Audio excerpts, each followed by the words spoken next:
저는 충남 아산에서 30년 동안 자동차 정비소를 운영해 온 70세 정대성입니다. 은퇴 후에는 조용히 텃밭 가꾸며 사는 것이 제 소원이었지요. 정비소 건물은 제 명의였고 1층은 작은 부품 가게, 2층은 카센터 작업장이 들어와 있어 매달 임대료가 꼬박꼬박 들어왔습니다. 동네 사람들이 대성 형님은 노후 걱정 없어서 좋겠다고 말할 정도였습니다.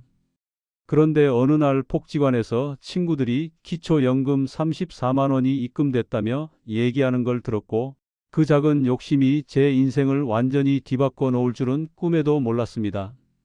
지금 이야기가 궁금하시다면 구독과 좋아요 부탁드립니다. 40년 가까이 기름때 묻혀 살아온 제 인생이었습니다. 손마디마다 흉터가 있고 손톱 밑에는 아무리 씻어도 빠지지 않는 검은 그을음이 남아 있었지요. 젊은 시절에는 밤새워 차를 고치는 일도 많았습니다. 새벽 2, 3시에 전화가 오면 잠옷 차림으로 뛰쳐나가 고장난 차를 견인해 오기도 했습니다. 손님들은 고마워했고 저는 그 일이 자랑스러웠습니다. 정직하게 일하면 돈은 따라온다는 걸 믿었던 시절이었습니다. 세월이 흘러 몸은 예전 같지 않았지만 다행히 건물이 있었습니다. 30년 전 은행 대출을 받아 땅을 사고 건물을 올렸을 때만 해도 주변에서 무모하다고 말렸습니다. 하지만 저는 믿었습니다. 이 땅이 언젠가 제 노후를 책임져 줄 거라고요. 그 믿음은 틀리지 않았습니다. 대출을 다 갚고 나서부터는 매달 들어오는 임대료가 제법 쏠쏠했습니다. 1층 부품가게 사장님은 20년째 한결같이 계약을 갱신해 주셨고 2층 카센터 사장님도 15년 가까이 함께 했습니다. 그분들은 단순한 임차인이 아니라 오랜 이웃이자 동료였습니다. 저는 그 수입으로 충분히 편안하게 살 수 있었습니다. 매달 300만 원 정도가 고정적으로 들어왔고 생활비로 쓰고 남는 돈은 적금에 넣어뒀습니다. 아내와 단둘이 사는데 큰 돈이 들 일도 없었습니다. 가끔 손주들 용돈 주고 동네 친구들과 막걸리 한잔하는 게 전부였습니다. 저는 그 일상이 평생 계속될 줄 알았습니다. 큰 욕심 없이 그저 조용히 늙어가는 것, 그것만으로도 충분히 행복했습니다. 그런데 그날 복지관에서 친구들이 하는 얘기를 듣고 나서 마음 한구석이 이상하게 흔들리기 시작했습니다. 대성아, 너도 기초연금 받아. 요즘은 다 받는다더라. 친구의 말은 가볍게 던진 한마디였을 겁니다. 하지만 그 말이 제 귓가에 계속 맴돌았습니다. 저도 받을 수 있다는 건가? 나도 그 돈을 받을 자격이 있는 건가? 처음엔 우스운 생각이라고 여겼습니다. 제가 뭐가 모자라서 기초연금을 받겠습니까? 하지만 집에 돌아와서도 그 생각이 떠나지 않았습니다. 혼자 앉아 있으니 괜히 섭섭한 기분이 들었습니다. 평생 성실하게 세금 내고 살았는데 나만 손해보는 것 같은 기분이 들더군요. 다른 사람들은 다 받는데 저만 못 받는다는 생각이 들자 억울한 마음까지 생겼습니다. 그래서 인터넷을 뒤져보기 시작했습니다. 기초연금 수급 조건, 재산 기준, 신청 방법까지 꼼꼼하게 찾아봤습니다. 그러다 보니 건물만 처리하면 저도 받을 수 있다는 걸 알게 됐습니다. 건물 때문에 재산이 기준을 넘는다는 거였습니다. 그때부터였습니다. 그 생각이 점점 커지기 시작한 게요. 34만 원이면 한 달에 큰 도움이 되는 돈 아닙니까? 1년이면 400만 원이 넘습니다. 그 돈으로 손주들한테 용돈도 더 주고 아내한테 좋은 것도 사줄 수 있을 것 같았습니다. 제 머릿속에서는 이미 그 돈을 어디에 쓸지 계산이 시작되고 있었습니다. 그런데 문제는 건물이었습니다. 건물을 처분할 수도 없고 그렇다고 이대로 두자니 연금은 받을 수 없고 고민이 깊어졌습니다. 며칠 뒤 아들한테 전화가 왔습니다. 아들은 부동산 자산 관리 쪽에서 일하고 있었습니다. 평소에도 이런저런 조언을 해주곤 했는데 그날따라 목소리가 유난히 자신감 있게 들렸습니다. 아버지, 요즘 어떻게 지내세요? 별일 없으시죠? 저는 평소처럼 대답했습니다. 뭐 그냥 그렇지. 별일 있겠니? 그러자 아들이 조심스럽게 말을 꺼냈습니다. 아버지, 혹시 기초연금 받을 생각 안 해보셨어요? 친구 아버지들 중에 받는 분들 많던데요. 저는 깜짝 놀랐습니다. 제가 고민하던 걸 아들이 먼저 꺼낸 겁니다. 아들 말로는 요즘 노인분들이 다 그렇게 한다는 거였습니다. 건물 같은 자산을 자식 명의로 미리 넘겨서 기초연금도 받고 증여세도 전략하고 일석이조라고 했습니다. 저는 그 말을 듣는 순간 가슴이 두근거렸습니다. 아들이 이렇게까지 생각해 주다니 효자구나 싶었습니다. 아들은 차근차근 설명했습니다. 건물 명의만 제 쪽으로 넘기시면 됩니다. 어차피 나중에 제가 물려받을 건데 지금 미리 정리하는 게 여러모로 유리합니다. 그 말이 합리적으로 들렸습니다. 아들 말대로 어차피 나중에 줄 건데 지금 주는 게 뭐가 문제겠습니까? 오히려 세금도 아끼고 연금도 받을 수 있다니 좋은 일 아닙니까? 저는 아들 말을 믿기로 했습니다.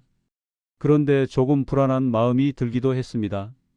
건물을 넘기면 제 명의가 아니게 되는 건데 괜찮을까? 그래도 아들이 저를 속일 리는 없다고 생각했습니다. 피를 나눈 자식인데 제 노후를 망칠 리가 없지 않습니까? 며칠 후 아들이 며느리와 함께 집에 찾아왔습니다. 며느리는 정성스럽게 차를 따라주며 말했습니다. 아버님 노후를 위해서 저희가 열심히 준비했어요. 걱정 마시고 편하게만 계세요. 그 말에 저는 또 감동했습니다. 며느리까지 이렇게 신경 써주다니 우리 아들이 좋은 사람 만났구나 싶었습니다. 아들은 노트북을 펼쳐서 서류들을 보여줬습니다. 증여 계약서, 기초연금 신청서, 세무계산서까지 빈틈없이 준비되어 있었습니다. 아버지 이렇게만 하시면 됩니다. 법무사 사무실 가서 도장 찍으시면 끝이에요. 복잡한 건 제가 다 처리할게요. 아들의 말은 자신감으로 가득했습니다. 저는 그 서류들을 보면서도 뭔가 찝찝한 기분이 들었습니다. 하지만 아들을 믿기로 했습니다. 자식을 못 믿으면 누구를 믿겠습니까? 그래서 며칠 후 법무사 사무실에 갔습니다. 아들이 옆에서 서류를 정리해주고 법무사는 친절하게 설명해 줬습니다. 여기 도장 찍으시면 됩니다. 간단합니다. 저는 도장을 꺼내 들었습니다.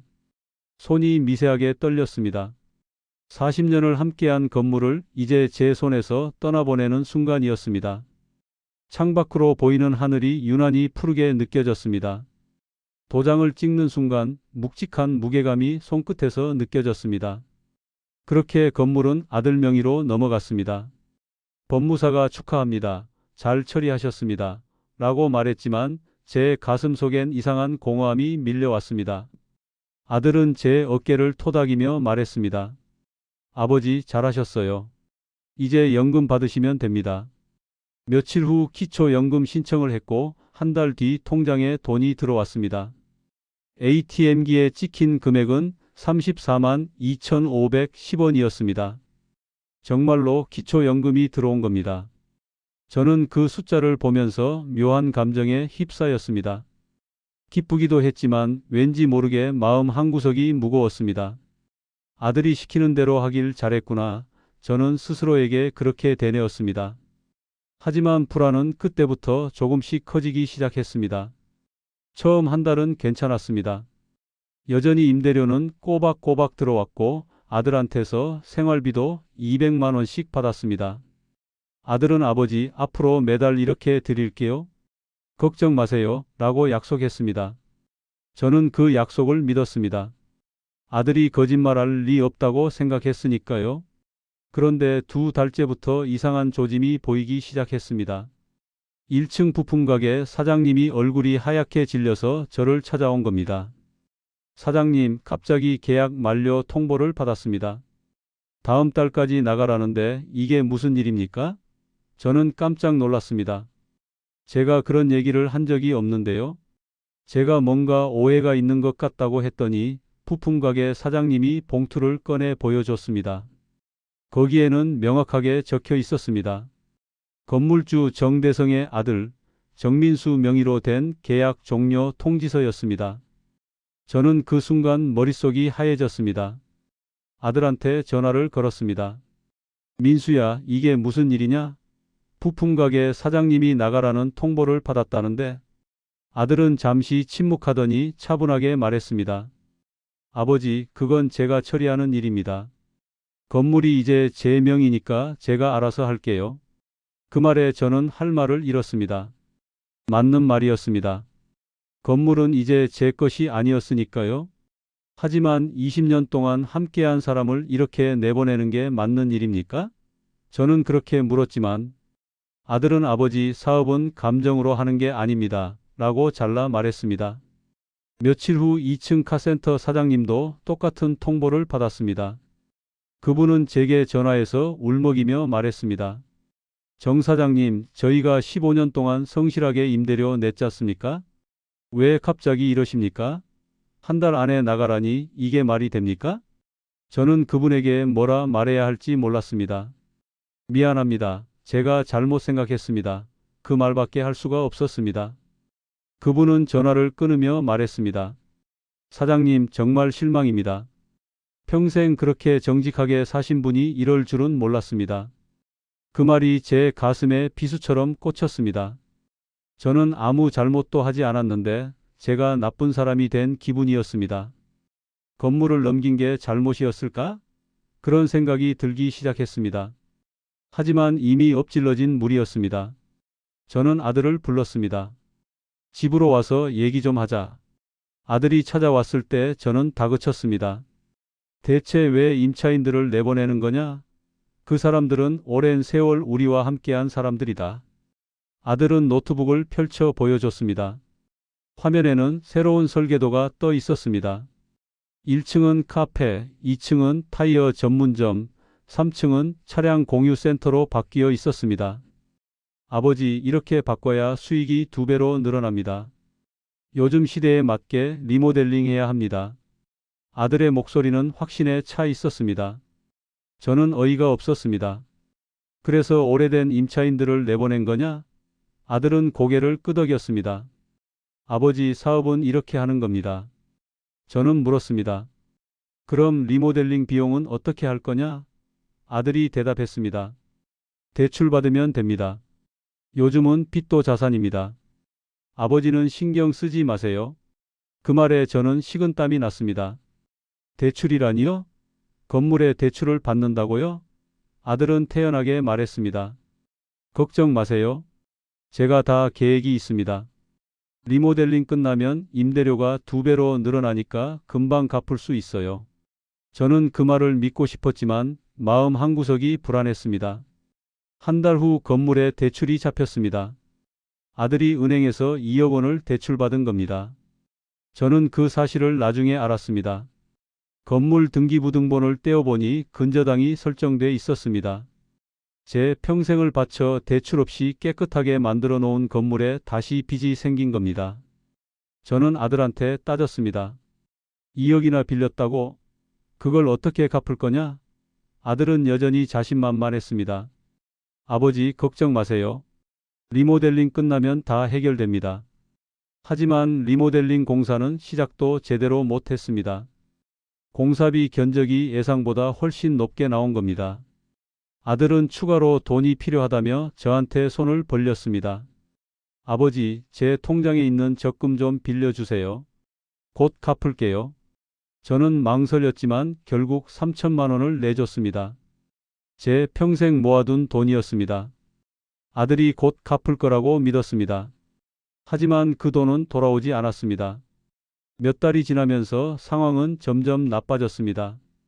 임차인들은 이미 다 나갔고 건물은 텅텅 비어 있었습니다. 임대 수익은 제로가 됐습니다. 아들이 약속했던 생활비 200만 원도 점점 줄어들기 시작했습니다.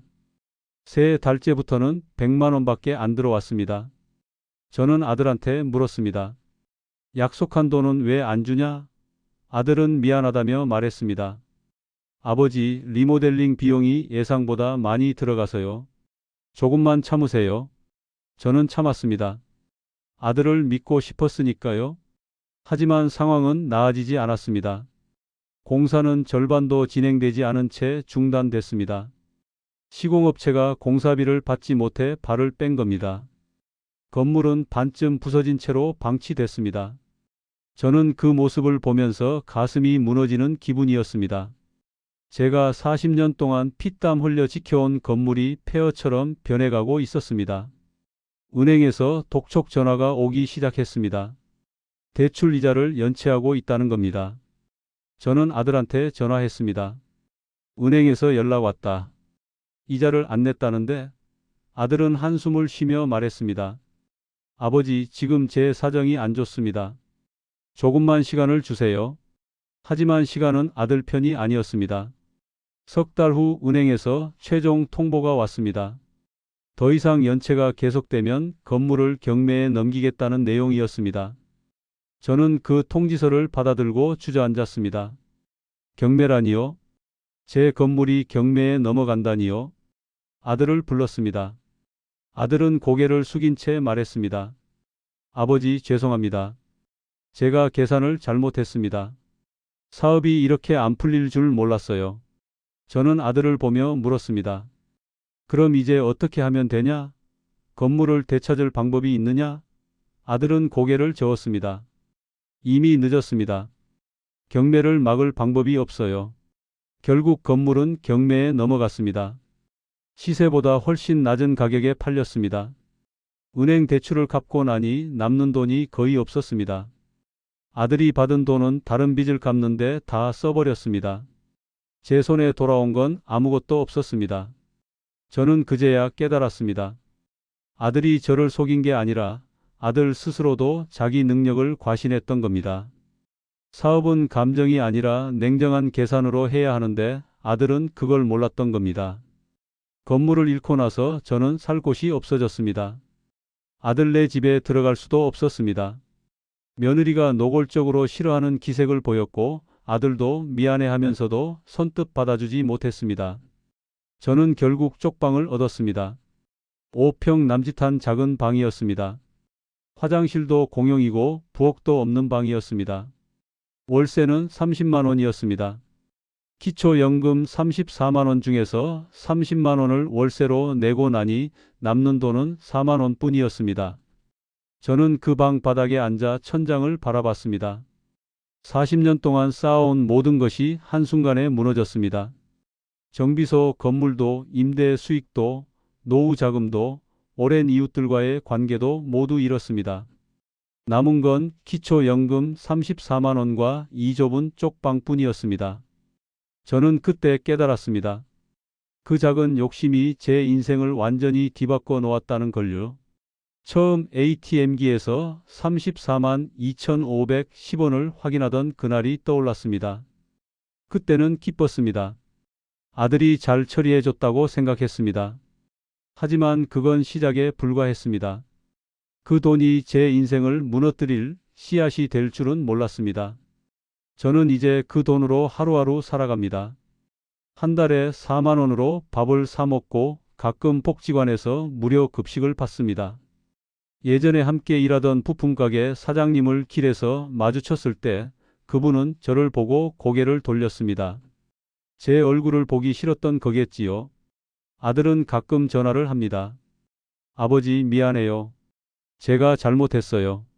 하지만 그 사과가 뭐가 중요합니까? 이미 모든 건 끝났습니다. 저는 아들을 원망하지 않으려고 노력합니다.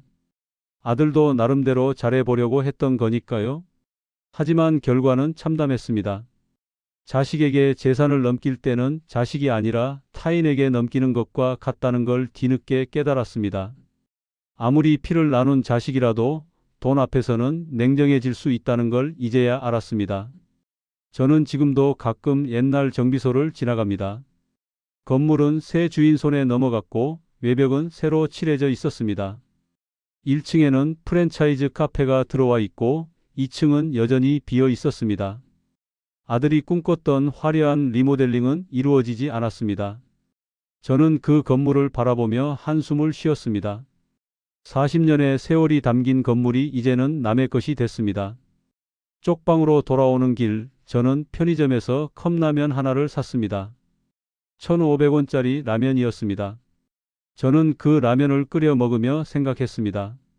만약 그날 복지관에서 친구들 얘기를 듣지 않았더라면, 만약 기초연금에 욕심을 내지 않았더라면, 만약 건물을 아들한테 넘기지 않았더라면 제 인생은 어떻게 됐을까요?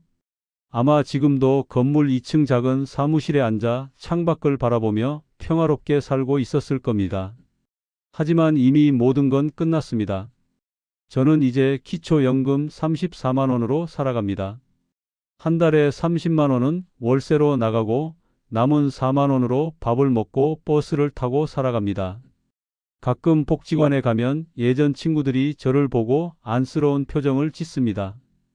대성이 형님, 요즘 어떻게 지내세요? 그들의 물음에 저는 그냥 웃으며 대답합니다. 뭐, 그럭저럭 살아요. 그들은 더 이상 묻지 않습니다. 제 처지를 다 알고 있으니까요. 저는 이 이야기를 누군가에게 들려주고 싶습니다.